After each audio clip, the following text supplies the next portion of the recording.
Harry Potter and the Deathly Hallows Part 2 is part of a worldwide phenomenon. You know, books, movies, merchandise, and even a theme park all started with the story of a young orphan with a magical destiny. The 7 Harry Potter books have sold, listen to these numbers, 450 million copies in 73 languages. They've inspired 8 movies, which have taken in nearly $8 billion with a B dollars. Author J.K. Rowling finished the Harry Potter series 5 years ago. Fans have been waiting ever since for her next project. Now we have the answer. Her first adult novel, The Casual Vacancy. J.K. Rowling is with us now for her first live U.S. interview since this book came out. Welcome. Thank you. Back to Harry Potter for one moment. Sure. Are you happy with the movies? Yeah, I love the movies. They did justice to what you had in your mind? Definitely. It was a wonderful experience. It really was. Will you go back? To Harry? Yes. I've always said I won't say never, but I have no plans. I think Harry's story is pretty much done. What's amazing, it's 10 years. It all happened in 10 years. Yeah, 10 very, very big years. It felt like another lifetime. You went from middle class to poor to before that. Yeah, I've had a very strange life from that. Social class interests you, does it? Poverty interests me, having been very poor. And clearly that informed this book to a large degree. Hagford is an interesting place. I mean, lots of people are up against husbands and wives are fighting each other, teachers and students, poor and rich. Well, there's no one really rich in this book. It's a small town in the south of England. And yes, you're right, there's a good deal of conflict in there surrounding what we call a council estate. And I'm not, what would you call a council estate? Is it social housing? Or? Yeah, exactly. Yeah. In fact, there's a casual vacancy deemed to have occurred. Yes. When a local councillor fails to make his declaration of acceptance of office within the proper time, or when his notice of resignation is received, or, as it happens here, on the date of his death. On the day of his death, exactly. Yeah. Did you feel pressure when you were writing this book? Because so many people were waiting and anticipating. It's such a departure from what you've done. Did you feel even self-imposed pressure? Yes and no. Obviously, I was aware that people were expecting and waiting, and people were asking me all the time, literally in the street, what are you doing? But at the same time, I was relishing having a private world in my head again that no one knew about. That was fun. It was wonderful. So it was a very enjoyable writing experience. I like the title, Casual Vacancy, and it has a meaning. Explain the title and just the premise of the story for those who didn't spend the weekend reading Casual Vacancy. Spend the weekend reading.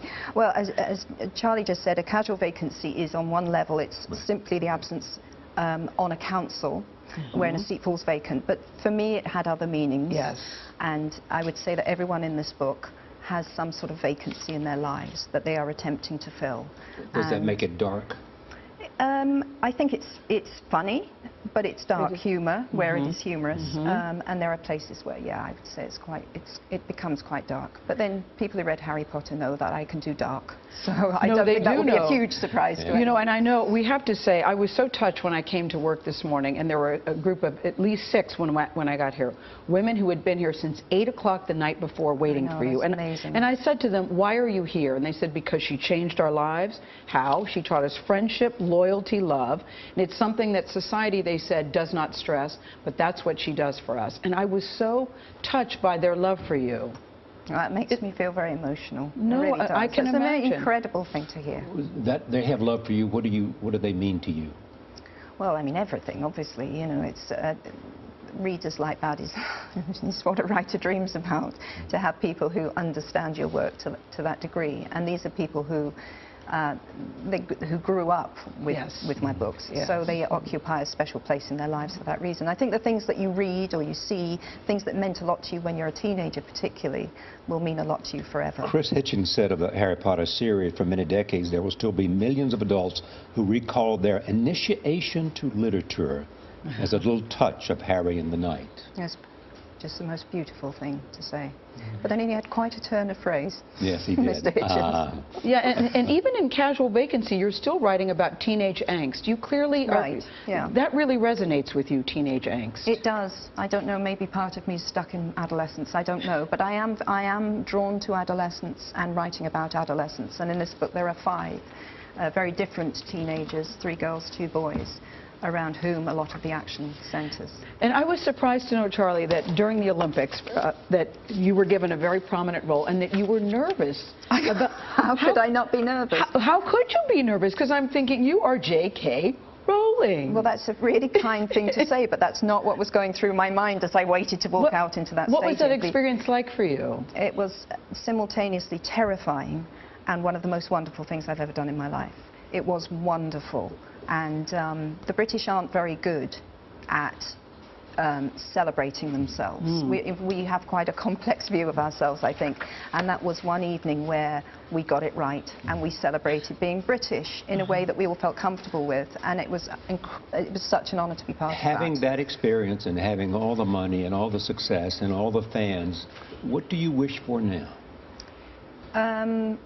What everyone wishes for. I wish for my children to grow up happy and healthy, and I wish that I will be happy if I can just keep working. You know, for me, writing is nearly everything. It's not absolutely everything because my family is so important to me, but I need to work. I need to write. Yeah. Do you get ideas wherever you go? For instance, you just move around the world and ideas just... definitely, yeah. Do you have an idea right now with Charlie and I as you're sitting here? No, I think you should be glad to know I'm concentrating on what we're doing right now. I am not thinking, what shall I write next? No, I can't say enough about the women that were out there who said that you've literally changed their lives. And I think that for many people, you know, to make that kind of impact on someone, we can go our whole lives and not make a difference. And here you have with millions of people. It's just an amazing thing to hear. And when I hear that from people that I meet, I've never yet come up with an adequate response because maybe literally my heart is too full to say that. You know, I've had people say Hogwarts was a safe place to go, who maybe weren't having the happiest time, and nothing's better to hear than that. Well, congratulations, and now Casual Vacancy. I'm thinking you will get a whole nother audience. Yeah, I think I will. All right. Thank you, J.K. Thank you so much.